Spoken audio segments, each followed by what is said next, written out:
কিছু রাত থাকে যেগুলো কখনো শেষ হতে চায় না। ঘড়ির কাঁটায় গিয়ে যায়, কিন্তু মন থেকে যায় একই জায়গায় আটকে।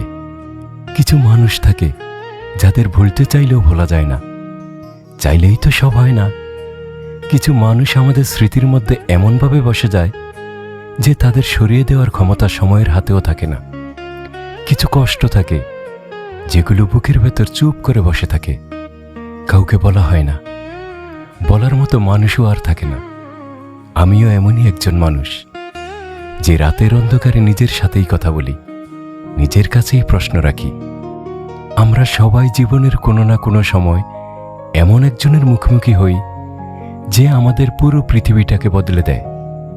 সেই মানুষটার সাথে কাটানো প্রতিটি মুহূর্ত, প্রতিটি কথা মনে হয় যেন হৃদয়ের স্পন্দনের সাথেই মিশে আছে। কিন্তু সব গল্প তো আর শেষ পর্যন্ত সুখের হয় না। সম্পর্ক শেষ হয়ে যায়, মানুষটা জীবন থেকে হারিয়ে যায়। তবু প্রশ্ন থেকে যায়, কেন আমরা তাকে ভুলতে পারি না? আসলে ভালোবাসা যখন খাঁটি হয়, তখন অধিকারবোধের চেয়ে বড় হয়ে ওঠে শুভকামনা। এখন হয়তো আমাদের মধ্যে আর কোনো যোগাযোগ নেই, হয়তো আমরা এখন সম্পূর্ণ আলাদা দুটো ঠিকানায় বাস করছি, আলাদা দুটো জীবনে হাঁটছি। কিন্তু অবাক করার মতো বিষয় হলো, সময় সব কিছু বদলে দিলেও সেই মানুষের স্মৃতির আবেগটা যেন একই জায়গায় থমকে আছে, ঠিক যেমনটা ছিল প্রথম দিন। সময় কি সত্যি সব কথা সারিয়ে তুলতে পারে? আমার মনে হয় না। কিছু স্মৃতি সময়ের চেয়েও শক্তিশালী।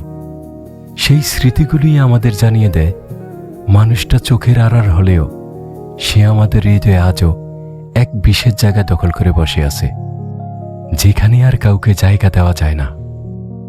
মাঝে মাঝে নিজেকেই প্রশ্ন করি, কেন ভোলা যায় না? উত্তরটা বুঝি একটাই, সে শুধু আমার প্রিয় মানুষ ছিল না, সে ছিল আমার জীবনের সবচেয়ে সুন্দর অনুভূতির নাম।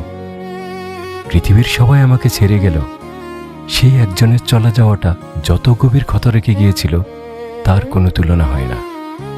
হয়তো এটাই ভালোবাসা। কাউকে ভুলে যাওয়াটা আসলে উদ্দেশ্য নয়, বরং তাকে নিজের হৃদয়ের কোনো এক নিভৃত কোণে আগলে রেখে তার সাথে কাটানো স্মৃতিগুলোকে বুকের ভেতর বইয়ের মতো গুছিয়ে রেখে বেঁচে থাকাই হয়তো জীবনের আরেক নাম। জীবনটা আসলে এমনই অদ্ভুত।